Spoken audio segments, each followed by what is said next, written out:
E aí, tudo bem com você? Bora para mais uma edição do Pod Gerais aqui em São Tomé.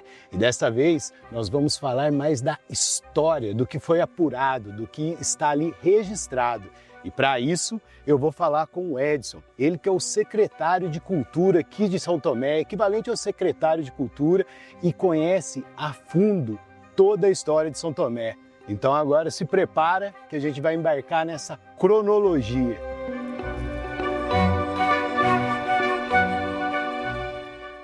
Tudo bem, Léo? Tudo bem, tudo bem. É um prazer estar aqui com você. É um prazer recebê-lo. Com vocês que estão nos acompanhando, né, nesse nosso podcast.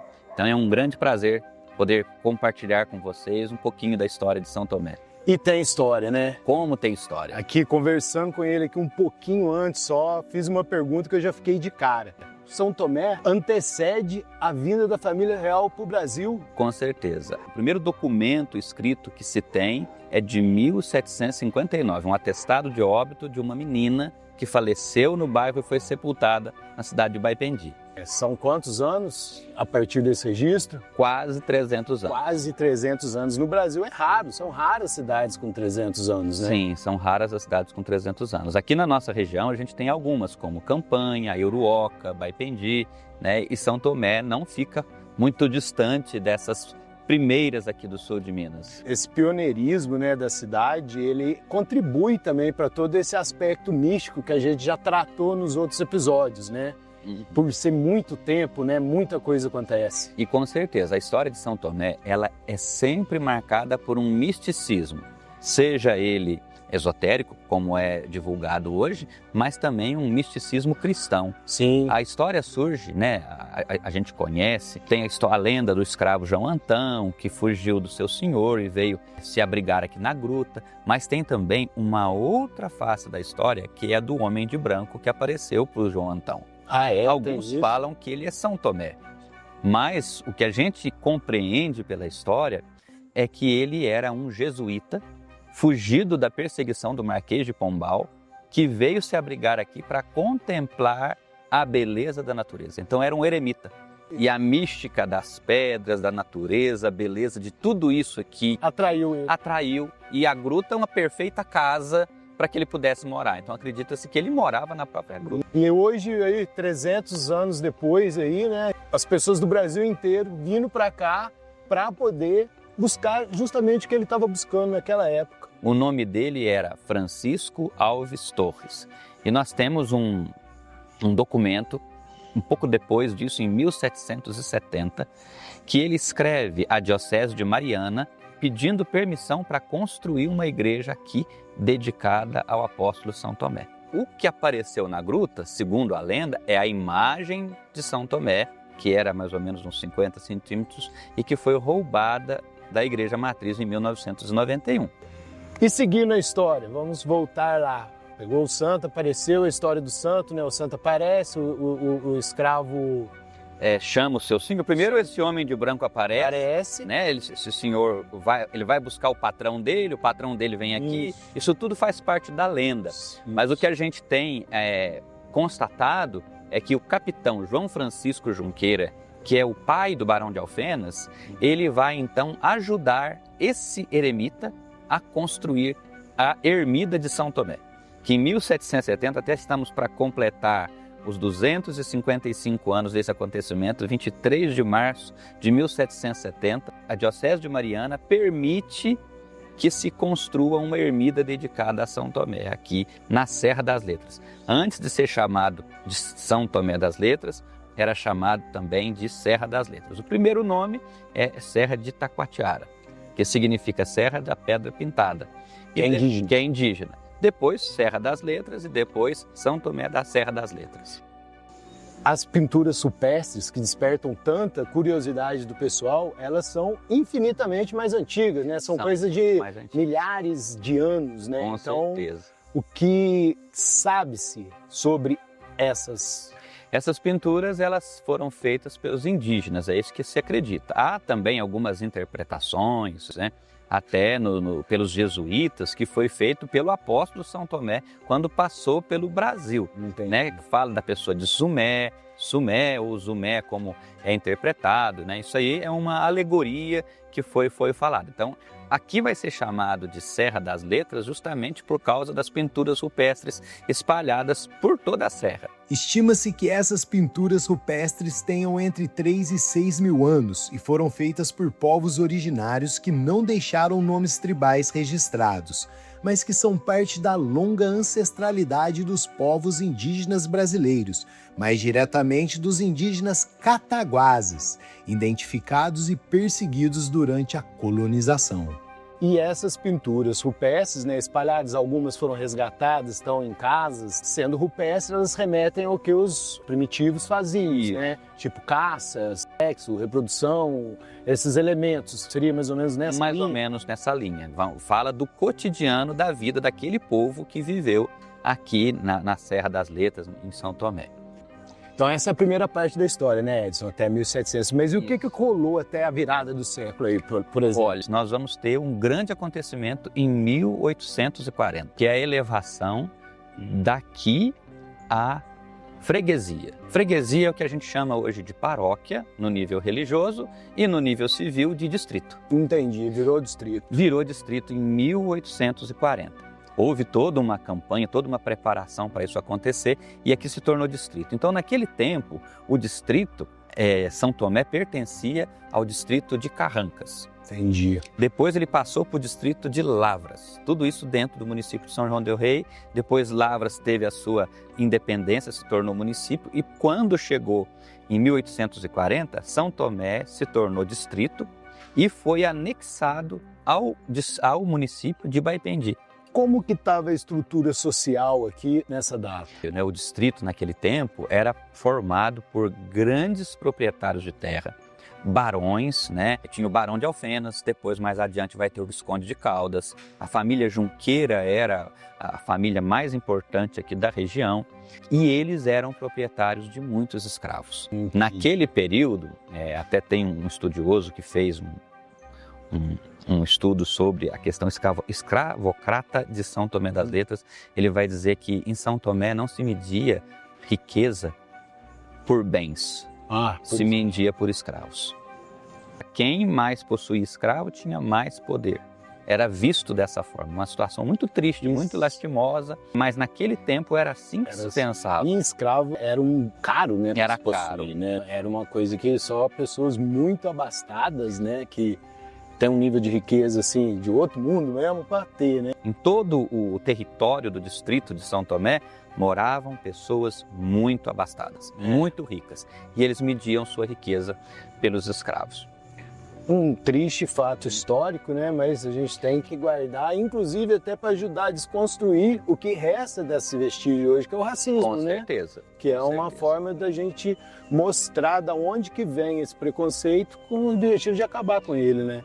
E foram os escravos os construtores da cidade. Sim. Quem construiu a igreja foram os escravos, quem construíram as casas que existiam foram os escravos. São os grandes construtores da cidade, são os escravos. Mesmo que amando de seus senhores, mas eles que deram seu suor, seu esforço. Sua vida, né? Sua liberdade. Então a gente sabe que era uma vida muito sacrificada para eles, mas os seus senhores, então era um pequeno grupo de senhores muito ricos, que dominavam um grande grupo de escravos que aqui moravam. Entendi. E aí isso vai continuar nessa situação, nesse climão aqui até o final do século XIX.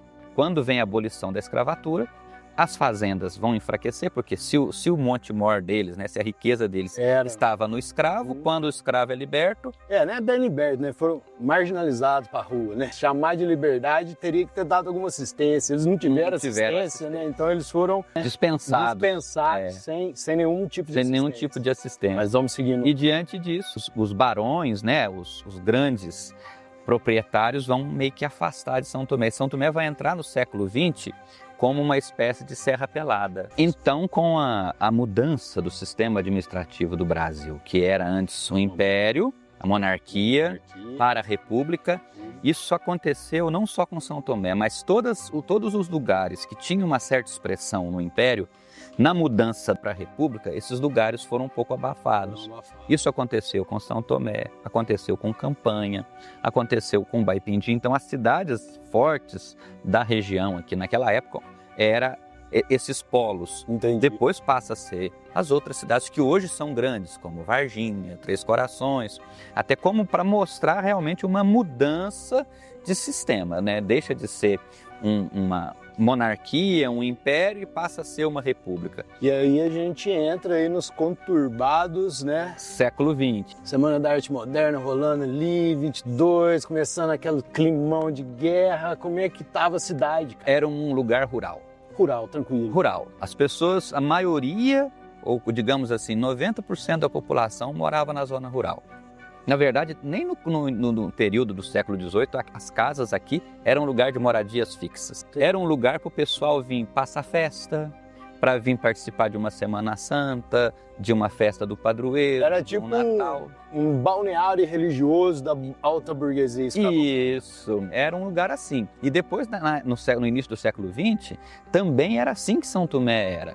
Tinha um grupo de pessoas que moravam aqui, nas casas, que cuidavam das casas, mas a maioria da população vivia na zona rural. E quando era época de festa, vinha tudo para a cidade. E foi nessa época que Jarziel Cerqueira Luz, um empresário do Rio de Janeiro, veio a São Tomé e começou a pegar a pedra daqui e a levar para o Rio de Janeiro. Quartzo. O quartzo.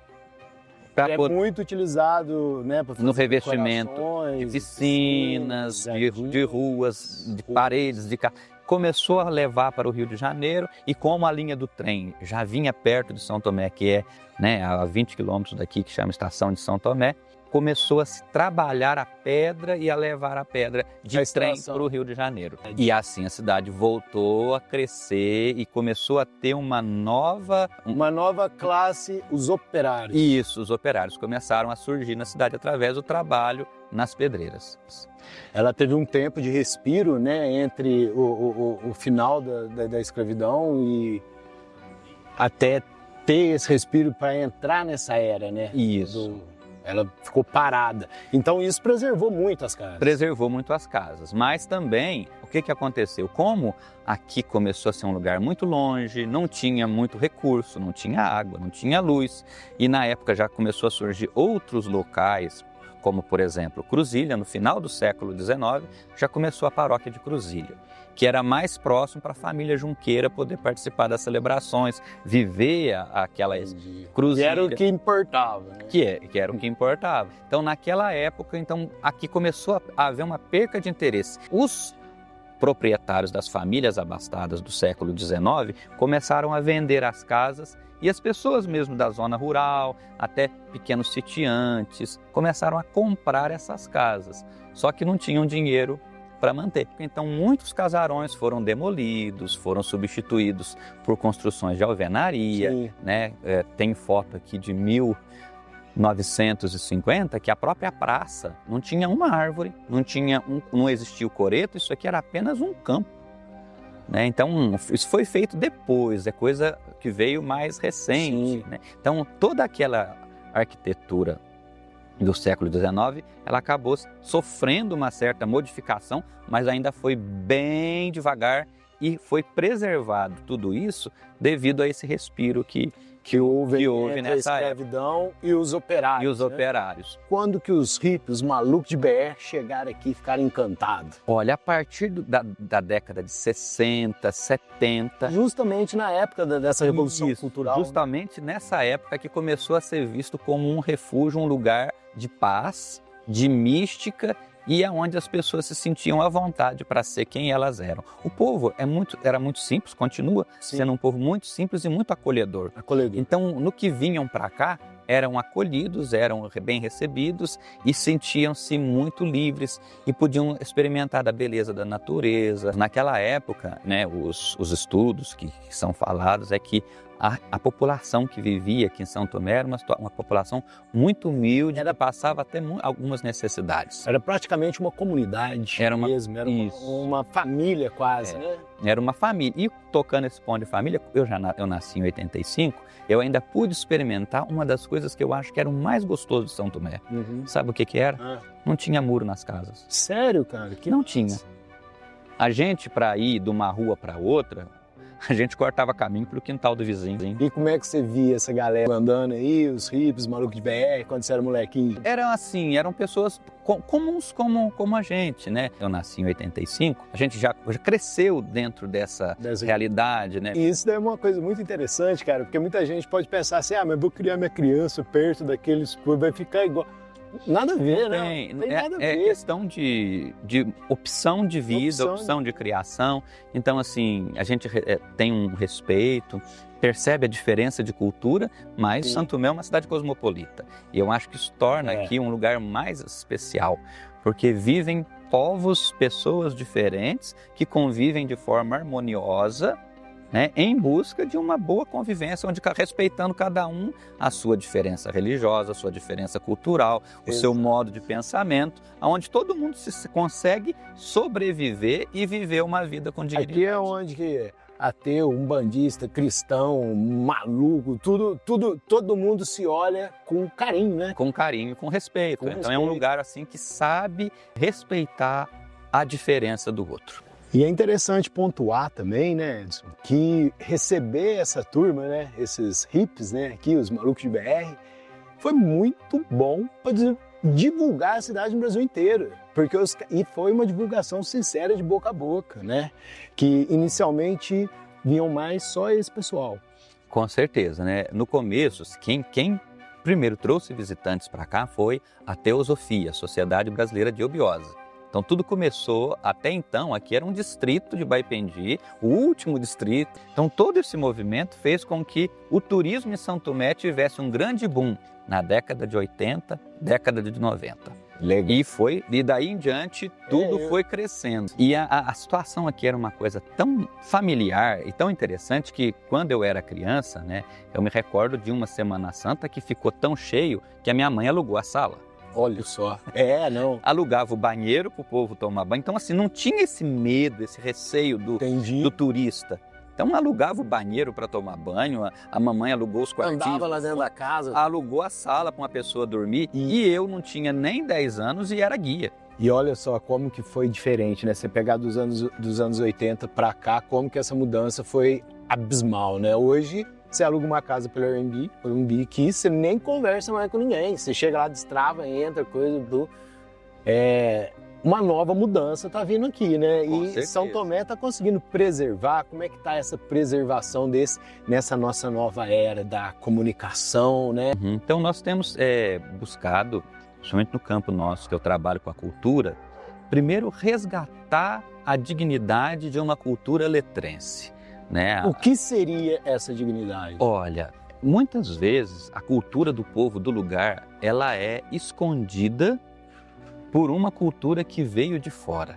Entendi. Né? Então nós queremos, em primeiro lugar, acolher todas as culturas, mas também valorizar aquilo que é próprio do povo, do cidadão letrense. O que é natural. O que é natural. O original. Dentro dessa questão contemporânea, né, que é o estigma que pessoas insistem em estar reafirmando que a cidade é um lugar onde você vai, que tem gente usando droga para todo lado, e isso é uma grande inverdade. Porque o que se vê aqui, quando a cidade está muito lotada, mesmo muito lotada, se vê menos do que um evento de grande porte numa cidade mediana qualquer aqui em volta. Qualquer uma, qualquer cidade em volta aqui tem muito mais droga que São Tomé, considerando as proporções. Com certeza. A gente aqui em São Tomé sempre foi estigmatizado com isso. Eu já estive em muitas cidades e até no ambiente que eu convivia, na minha formação, na minha adolescência, na minha juventude, fui muitas vezes zombado, né? Até tratado de uma bulinado, como se eu mexesse. Eu nunca pus a mão em nenhuma droga, né? Nunca toquei nisso. Mas é uma realidade que começou em São Tomé justamente porque era um lugar muito isolado, né? O policiamento na época era muito pequeno, muito restrito. O povo do lugar nem percebia, né? Não se envolvia. Era uma prática deles, né? Então, aqui acabou criando esse estigma e as pessoas se entendiam, não, São Tomé é um lugar que eu posso fazer tudo, eu posso fazer tudo o que eu quero. Mas não é bem assim, não é assim de jeito nenhum. Qual que é a marca do povo de Santo Tomé? O trabalho. Trabalho. É um povo que trabalha na pedreira, é um povo que trabalha na zona rural, é um povo que trabalha no turismo. Então, assim, diferente de às vezes outras cidades, o povo aqui não sabe muitas vezes parar num feriado, não sabe parar num final de semana. Por quê? Durante a semana tem o trabalho ordinário, que é talvez a pedreira, que é talvez a zona rural. Os comércios. Quando chega no final de semana, aí vai trabalhar na pousada, vai trabalhar num restaurante. Então é um povo muito trabalhador, muito dedicado ao cuidado, né, em receber, em acolher. E assim, a cidade tem sido também cada vez mais marcada pela presença do turismo, o que tem feito também acender um olhar mais profundo pela preservação da natureza, né, das pedras. Então é algo que a gente tem percebido. Como que está essa questão da extração hoje aqui das pedras? É regulamentado?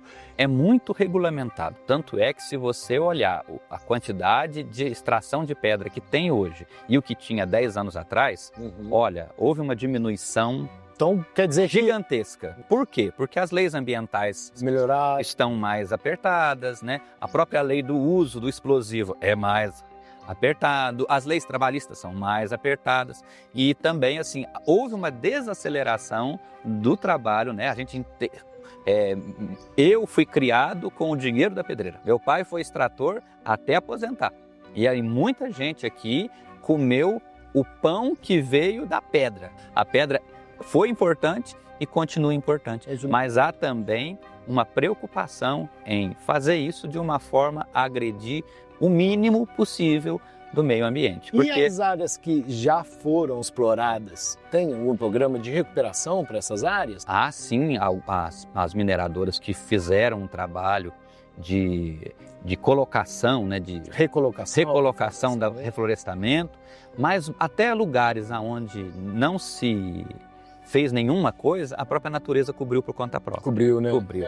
Edson, muito obrigado, então. Agradeço vocês que acompanharam aí o podcast todo. Muito obrigado. Prazer, Léo. Prazer todo meu. Muito obrigado a vocês aí que nos acompanharam. E venham conhecer São Tomé. Vale a pena. Lugar. Aqui tem lugar para todo mundo. Tem lugar para família, tem lugar para criança, para jovem. E você será muito bem-vindo. Eu tenho certeza que fará uma experiência ótima aqui na nossa cidade. É isso aí, galera. Pode vir em segurança total. E você que está achando que vai vir aqui fazer de tudo? Não é bem assim não. A polícia fecha, velho. Esse cara aqui fica em cima. Não é assim não. Graças a Deus. Não é assim não. Valeu, galera.